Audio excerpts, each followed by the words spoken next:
Magandang araw sa iyo. Nandito na naman tayo para sa isang malalimang paghimay. Alam mo, minsan, yung pinakamatatag na mga bagay, yung mga gusali o kahit halaman, ang sikreto pala, wala sa labas, nasa ilalim. Yung pundasyon, yung ugat, yan ang pag-uusapan natin ngayon. Yung kahalagahan ng paghahanda na madalas hindi natin mapapansin agad, no? Bago pa man yung malaking hakbang o proyekto. Oo, tama ka dyan. Yung tinatawag na unseen work. Exactly. At yung mga ideya na hihimay natin ngayon, galing ito sa mga CP, mga discussion guides and exercises na base sa aklat ni Chris R. Villasis, yung The Preparation Before the Pulpit. Alam ko parang pang church planters yung dating, pero yung mga prinsipyo dito, grabe. Tungkol sa paghahanda, panalangin, team building, pakilala sa community. Nako, applicable sa kahit anong malaking initiative yan. Sobrang universal ng principles. Yun niya swak na swak para sa sinumang nagbabalak magsimula ng something meaningful, yung pangmatagalan talaga. So, ang mission natin ngayon, hindi lang basta i-summarize, kundi kunin yung mga pinaka-importante, yung mga aha moments tungkol dito sa tinatawag na seed phase. Yung seed phase, maganda yung term na yan. Oo nga Ano ba to? Parang incubation period daw, di ba? Yung critical na yugto ng paghahanda, parang sa ilalim ng lupa bago pa sumibol. Titignan natin, bakit ba ito mahalaga? Ano raw ang papel ng panalangin dito? Paano ba bumuo ng tamang team? Bakit kailanang kilalanin yung lupa o komunidad? Tsaka, paano mo malalaman kung ready ka na ba talaga? Ready ka nang sumibol! Oo, yun. Kaya kung ikaw yung tipo na gustong siguraduhing matibay ang simula ng mga ginagawa mo, hindi lang yung pang-ibabaw, tara, samahan mo kami sa paghuhukay na ito. Sige, himayin natin. Unahin natin tong konsepto mismo ng SED phase. Bakit daw ito napaka-critical? Kasi dito talaga nakasalalay yung tibay. Madalas kasi, ang mindset natin, ang progreso, yun yung nakikita agad, 'di ba? Yung event, yung launch, yung dami ng tao. Pero ito yung challenge ng material na to Paano kung yung mismong pagtutok mo doon sa nakikitang progreso? Ayun. Yun pala yung nagiging dahilan para mabulag ka dun sa mga di nakikitang gawain. Yung mga bagay na siyang tunay na magpapatatag sa proyekto mo for the long haul. Dito pumapasok yung konsepto ng ugat versus bunga. Classic yan. Oo, naririnig ko nga yan, ugat versus bunga. Lahat tayo gusto ng bunga, pero Ang seed phase, bale, yun yung panahon ng pagpapalalim ng ugat. Critical yan. gets ko yung ugat versus bunga. Makes sense. Pero, di ba, lalo na sa panahon ngayon, ang laki ng pressure na kailangan may maipakita ka na agad. May resulta dapat. Paano hinahamon ng material na ito, yung ganong mindset? May nabanggit kang strategic invisibility kanina. Ano yon? Oo. Yung strategic invisibility. Medyo counterintuitive to, pero ang lakas ng point. Ito yung sadya mong hindi muna pag-announce. Yung hindi ka muna nagpapakita. Halimbawa, imbes na mag-launch agad ng malaking program, uunahin mo muna yung parang tahimik na pag-build ng relationship sa community o pag-research muna. Okay. So, deliberate na pag-step back muna sa spotlight. Oo, ganun nga. At ang insight dito, hindi lang ito tungkol sa pasensya. May unique daw na lakas at integridad na nabubuo kapag sinasadya mong hindi ka muna sentro ng atensyon. Kasi pinipilit ka nitong tanungin ang sarili mo, ano ba talagang motibasyon ko? Yung misyon o yung, alam mo na, papuri? Mananatili ka bang tapat sa proseso kahit walang nakakakita? Kahit walang pumapalakpak? Yun yung tanong Wow, ang tindi nun. Yung pagiging tapat kahit walang audience? Grabe. So, hindi lang ito basta paghihintay, kundi parang aktibong pagtatrabaho behind the scenes? May mga practical tools ba na binabanggit para matulungan yung isang leader na i-prioritize itong hidden work na to? Meron. May mga exercises dyan tulad ng seed phase readiness audit. Parang self-assessment ito para makita mo kung nasa ang yugto ka na ba ng paghahanda. Checklist siya. Meron ding fruit versus roots chart. Visual reminder lang to para ma-recalibrate mo yung definition mo ng success. Hindi lang sa dami ng bunga, kundi sa lalim ng ugat at saka yung deliberate na paglalaan ng oras sa kalendaryo para sa tinatawag na hidden work. Yung planning, yung prayer, pag-aaral ng community, kailangan talaga ng effort para labanan yung pressure for immediate results. Okay. Malinaw yung kahalagahan ng seed phase. Ngayon, isa sa mga core components daw nito, ito, panalangin. Sa material, parang hindi lang ito yung usual na opening prayer, tinuturing siyang engine room. Ano kayang ibig sabihin niyan? Parang ang bigat pakinggan. Oo. Ang kahanga-hanga ito ay yung pag-angat sa panalangin. Mula sa pagiging isang item lang sa checklist, ginagawa siyang pinakasentrong strategy. Hindi siya pampagana lang bago yung totoong trabaho. Ang sinasabi dito, yung panalangin mismo ay ang trabaho. Yun yung nagbibigay lakas sa lahat ng iba pang aspeto. So parang hindi siya separate activity kundi integrated siya sa buong process. Exactly. Ito raw yung nakaka-impluwensya sa kakayahan mong makita ng tamang oportunidad, yung kakayahan mong malampasan yung mga pagsubok, yung panghihina ng loob, at yung magpatuloy ng may tiyaga. Kumbaga, ito yung gatong, yung fuel na nagpapatakbo sa buong misyon. Yun yung analogy na ginagamit. Intriguing. Engine room or fuel?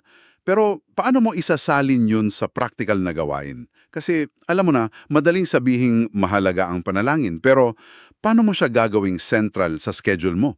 Lalo na kung sobrang busy. May mga concrete suggestions naman dito. Isa na yung exercise na pagmapa ng pundasyon ng panalangin sa iyong lingguhang schedule. Talagang i-block mo yung oras. Kasing importante ng meeting sa stakeholders, ganun. Meron ding sinusuggest na 7-hour na prayer rhythm. Yung parang may theme per day. Oo, ganun. Bawat araw may specific focus. Halimbawa, Lunes para sa team unity, Martes para sa cultural understanding, Miyerkules para sa bukas na pinto sa community, and so on. Ang punto lang, gawing structured at intentional, hindi lang yung pag may time. Tinatanong ka nga dito, ano daw ang magiging itsura ng kalendaryo mo kung ituturing mong pinakamakapangyarihang stratehiya ang panalangin? Wow, yan ang challenging question. Okay, mula sa pananalangin bilang makina, lipat tayo sa pagbuo naman ng mga kasama sa biyahe, yung team. Alam naman nating lahat na mahalaga ang tamang tao. Pero ano yung partikular na binibigyang diin ng material na ito sa pagpili ng team, lalo na para sa isang bagong inisyatibo? Ang focus dito, hindi lang sa skills o talento eh. May 3 C's na binabanggit. Character, pagkatao, chemistry, pagsasama o tugma, at calling, tawag o isang layunin. Ang sinasabi dito, madalas daw, mas nauuna nating tinitingnan yung galing, yung talent, over character.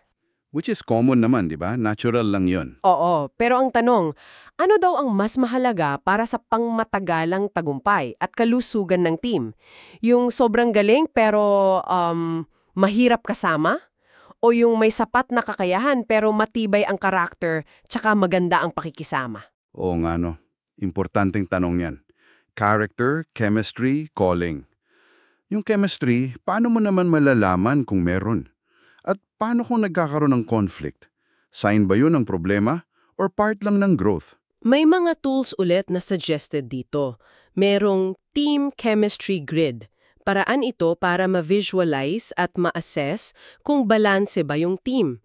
Hindi lang sa skills, kundi pati sa personality types, working styles, kung paano sila magtutugma. Tapos, tungkol naman sa conflict, tinatanong ka, paano mo nasasabi kung yung sigalot ay healthy friction lang, yung nagpapatibay, o sintomas na ng malalim na hidwanan na kailangang ayusin agad? Mahirap i-distinguish yun minsan. Oo nga.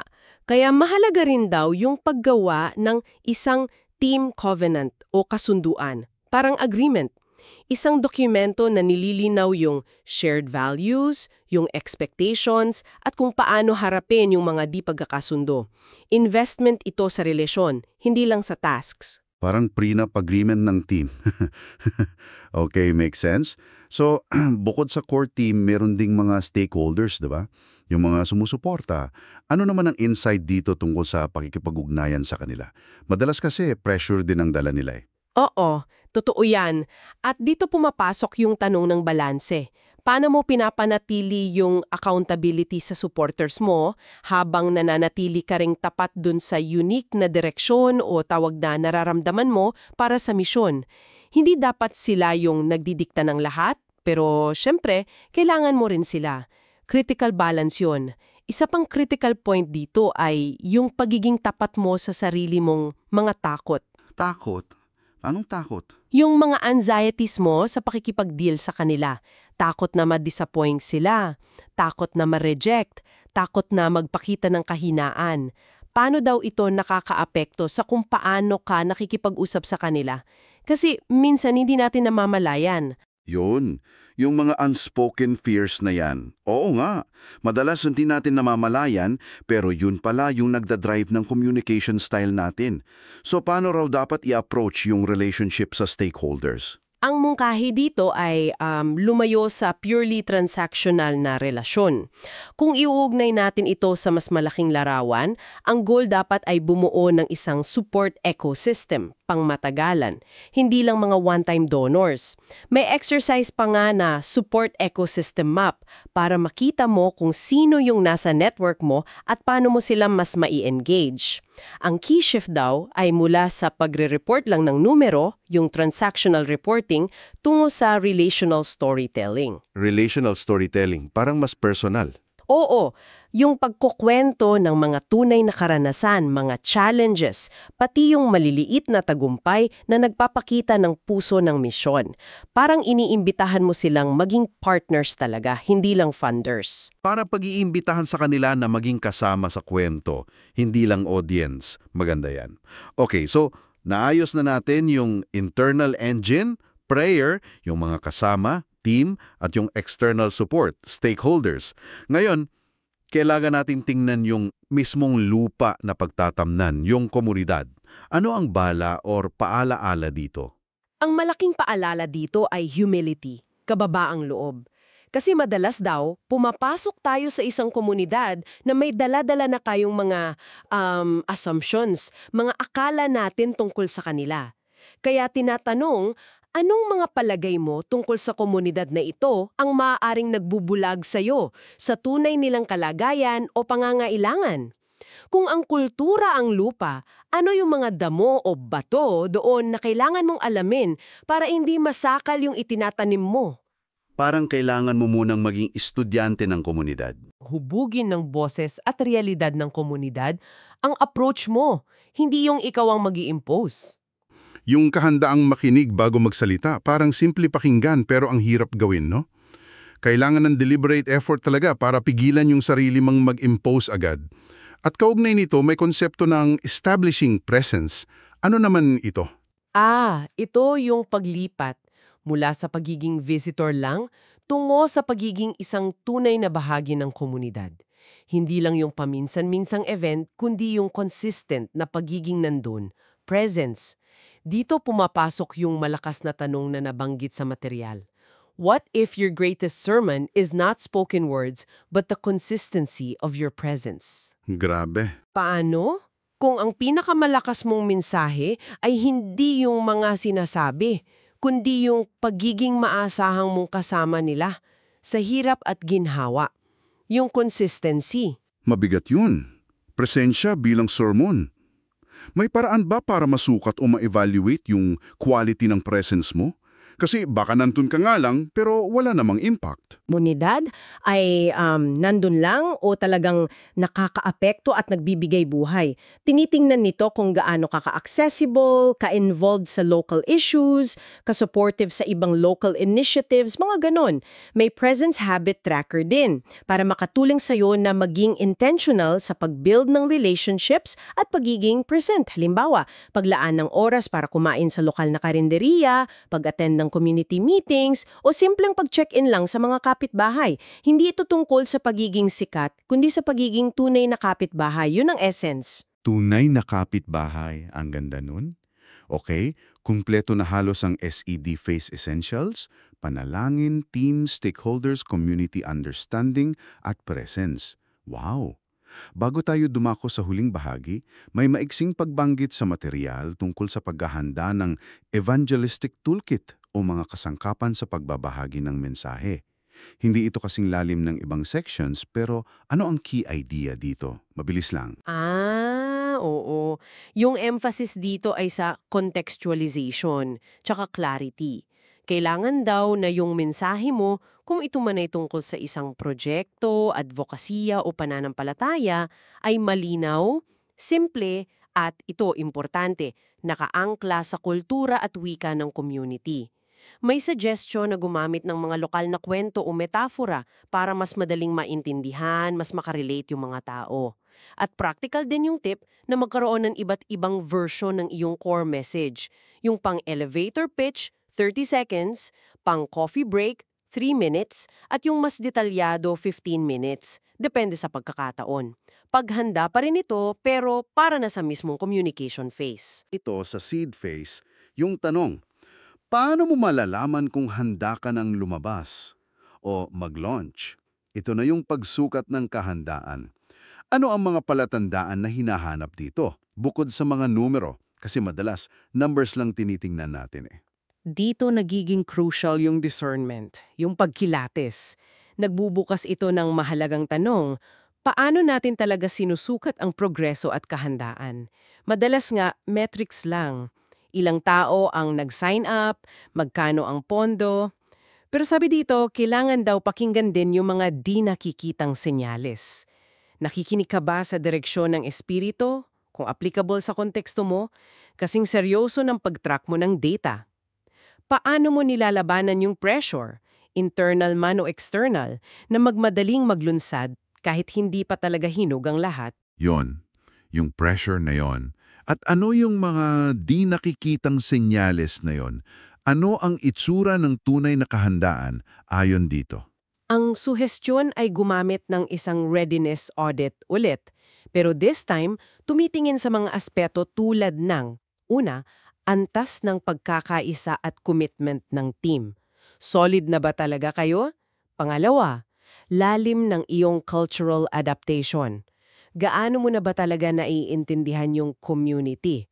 Pangatlo, tibay ng iyong relational networks. Hindi lang sa stakeholders, kundi sa mismong community. May tiwala na ba sila sa'yo? At pang-apat, linaw ng iyong stratehiya at next steps. Malinaw na ba sa lahat? Ito yung mga qualitative measures na nagsasabi kung matibay na ba talaga yung pundasyon. So, hindi lang numbers, kundi quality ng relationships and clarity ng direction. Daw na ipagdiwang yung mga hidden milestones, yung mga tagumpay sa loob ng seed phase. Halimbawa, nagkaroon ng breakthrough sa pag-unawa sa kultura o nabuo yung matibay na tiwala sa team. Ito yung mga senyales na lumalalim ng ugat kahit wala pang masyadong nakikitang bunga sa labas. Yun ang indicators ng readiness. Grabe, ang dami nating nahukay na yon. Talagang malinaw na ang pangmatagalang impact. Hindi ito magic. Resulta ito ng malalim, madalas mahirap at di nakikitang paghahanda. Yung ugat talaga ang pundasyon ng lahat, no? Mula sa kapangyarihan ng seed phase, sa panalangin bilang makina, sa pagbuo ng tamang team at ugnayan, sa pagkilala sa community, hanggang sa tamang pagkilatis ng kahandaan. Ang dami! Kaya, ano ang ibig sabihin ng lahat ng ito para sa'yo na nakikinig? Para sa iyo na laging naghahanap ng paraan para maging mas epektibo, mas makabuluhan yung mga ginagawa mo, ang pinakasentrong mensahe siguro ay yung pagbabago ng pananaw. Mula sa pagiging fixated lang doon sa nakikitang resulta, yung bunga, tungo sa mas malalim na pagpapahalaga sa buong proseso ng pagbubuo ng pundasyon, yung pagpapalalim ng ugat. Ang seed phase, hindi ito pag-aantala. Critical na investment ito. Ang pagmamadali na makikita agad ng resulta, yun yung maaaring daan tungo sa mabilis ding paghina o paggabigo. Ang tunay na lakas, nabubuo yan sa mga panahong tila walang nangyayari sa labas, pero grabe pala yung nagaganap sa loob, sa ilalim. Isang makapangyarihang pagbabago ng pananaw nga. Talagang shift in perspective. At bilang pangwakas na paggain sa isip, iiwan namin sa iyo ang tanong na ito, galing din sa konklusyon ng material. Paano kaya kung ang tunay na legacy o pamana ay hindi nasusukat sa kung gaano kalaki ang naitayo mo, kundi sa kung ano ang mananatiling matatag at nagpapatuloy kahit wala ka na? Paano nito babaguhin ang mga prioridad mo at mga desisyon mo sa pamumuno? Ngayon, pag-isipan mo ang sarili mong seed phase sa anumang proyekto, trabaho o personal na adikain na iyong pinagtutunan ng pansin ngayon. Anong mga ugat ang kailangan mong palalimin? Anong mga di nakikitang paghahanda ang kailangan mong bigyan ng oras at atensyon para masigurong matatag ang iyong itatanim? Hanggang sa susunod nating pagtatalakay dito sa The Deep Dive. Salamat sa pagsama mo.